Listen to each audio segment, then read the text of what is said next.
So, this is my last week here in Laughlin, and I'm a hot mess. I'm gonna be leaving. I've been sick for a couple of days, and I'm getting ready to go back into Phoenix. And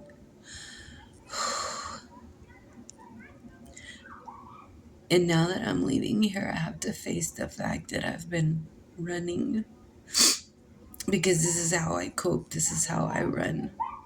Um, I came here because it was fun, because it was a dream that I had of coming out to Laughlin once upon a time and just going from one hotel to another and being able to stay without having to pay for rooms and, you know, being able to gamble with whatever else I wanted to because I didn't have to pay for anything. So I got to do that for 3 months.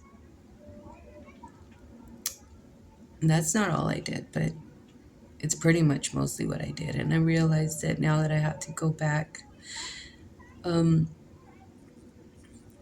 and leave this place, I don't have to, but it's time. So now that I'm leaving this place, I'm leaving behind my coping mechanism, my way of running away from looking at the problems, the pain, the hurt. So I'm over here crying my eyes out. And I don't look like crap. I'm a hot mess. But a couple years ago, I was vilified by my kids. Not all of them, but I was vilified. Bad mom, didn't care, narcissist, all that lovely stuff. And it hurt so bad. And I had to step away back then. And I did. I moved out and I got a studio. And I stayed with one of my kids, or I had one of my kids stay with me, and the rest of them, they stayed at the apartment that was in my name. And ended up, um, for financial reasons, I had to go back and break my lease at my studio to go back and pay the bills at the other place that was in my name because there was no way we were going to have 5 people in a studio apartment with, like, what, 7 cats? Not happening. So I went back and I took over again, taking care of everybody at my other place, the initial place. And we moved on and worked through things. But not everything got worked through. And I felt like pretty much an outsider there, and like nobody cared except for me to pay the bills. And it felt like I was really part of anything. I felt left out a lot. And I know I would talk about it, like when they would go out to eat and go to a movie or whatever, and they wouldn't invite me. And it hurt. But I also didn't want to stop them from living their lives. But it was very pronounced. I mean, everybody was invited except for me. And it was like, well, we didn't think you'd want to go. Okay. Why? I just assumed that I didn't want to go, so you weren't going to ask me. Just keep making plans and not even invite me to be part of it. So that just kind of, made it feel more like it just really intensified the whole I'm an outsider and the only reason I'm here is to pay bills. So I signed another lease, and then I told them that at the end of that one, everybody had to leave. and that I was going to get rid of the apartment. They needed to go on and do whatever they were going to do because I didn't want to continue. Um, for one thing, enabling, you know, continue to just be paying for everything. And so that ended in 3 months ago. I came out here and I've been just doing what probably anybody who's been taking care of for other adults on a very low income would do, and just blew my money. I didn't care. I didn't save a penny, and I didn't care, and I still don't. Not really. I had fun, and I really just did whatever I wanted to, got whatever I wanted to, played whenever I wanted to. And that time is coming to a close, and I'm going back, and I know that I'm going to stop in Arizona for a day and visit, and then I'm headed to Texas. And I know that the only people I'm going to see in Arizona are one of my sisters and my oldest and my grandkids. So his family, him and his girl and his kids. And that's it. And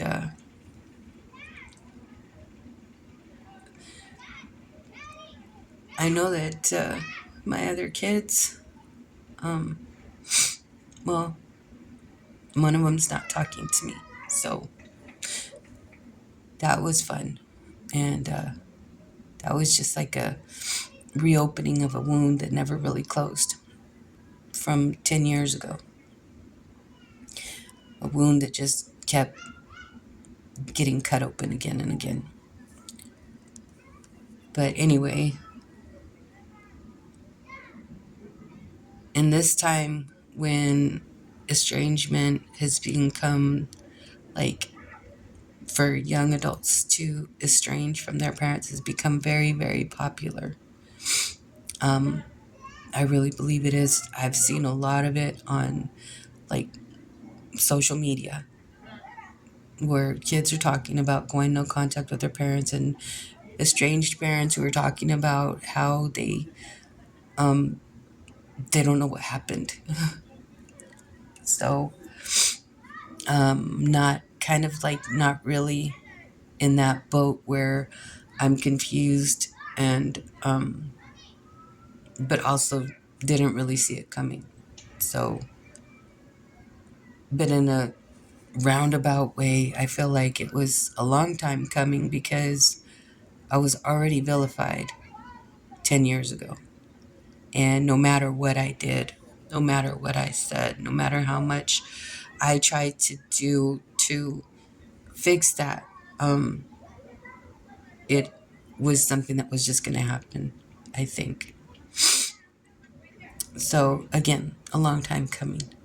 Anywho's, I'm just rambling on. I just wanted to make this to take in the moment. I always use these things from my journals. And I'm just being like 100% real right now. Again, I'm a hot freaking mess.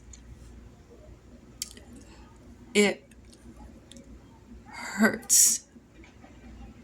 I think that wound that I honestly feel like everybody feels that at some point or another. Like nobody freaking cares. Like I could disappear for 3 months, for a year, forever. And there's maybe one or two people that would actually care of all the people that I loved and tried to build relationships with and tried to love on, tried to be there for them. And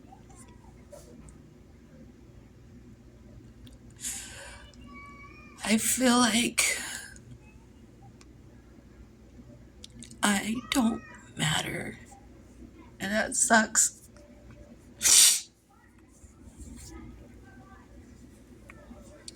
Uh,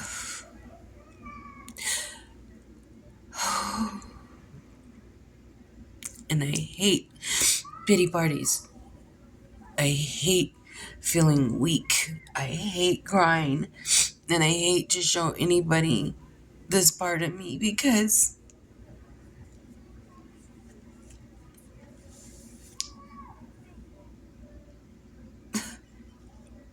I hate to see it in myself.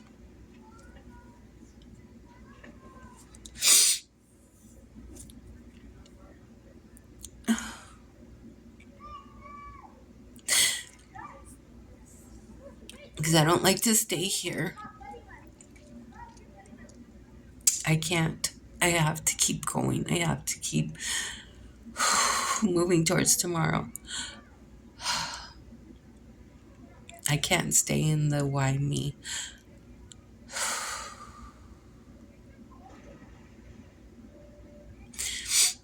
I have to move to the next stage of what next? What do I do now?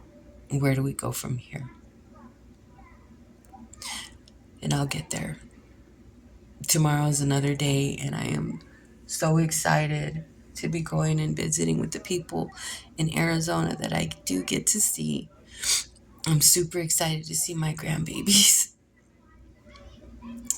And I don't want to take this to them. And I don't want to take this to Texas. Because I don't like to be a burden.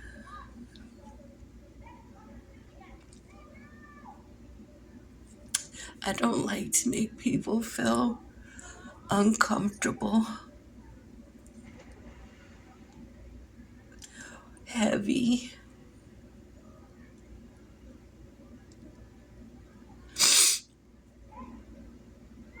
I don't like to make my problems other people's problems. I don't come on here asking for pity or advice or anything like that. This is just me actually letting go.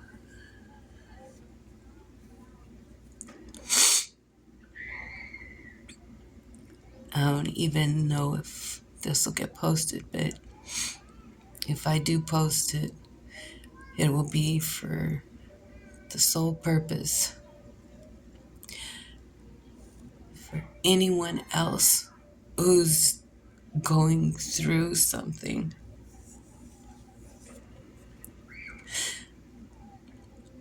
You're allowed to cry.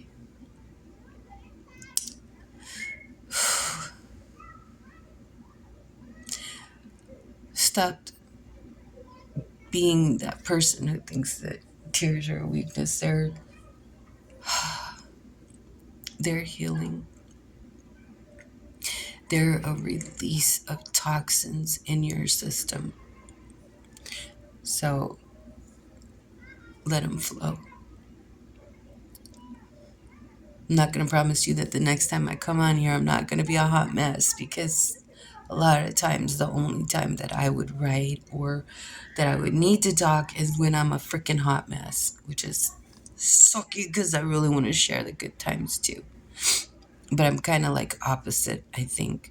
I think you see a lot of people share their lovely, fun, wonderful, amazing stories about the awesome things that they're doing, and the wonderful food that they're eating, and the beautiful places they're visiting. And I'm over here sharing the freaking dark valleys that I'm in.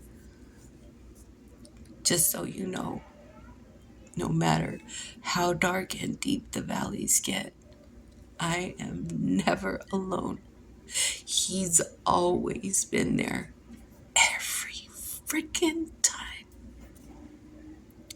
So if you don't have Jesus, boy, you are missing out on one of the best things that you could ever have in this life. For real.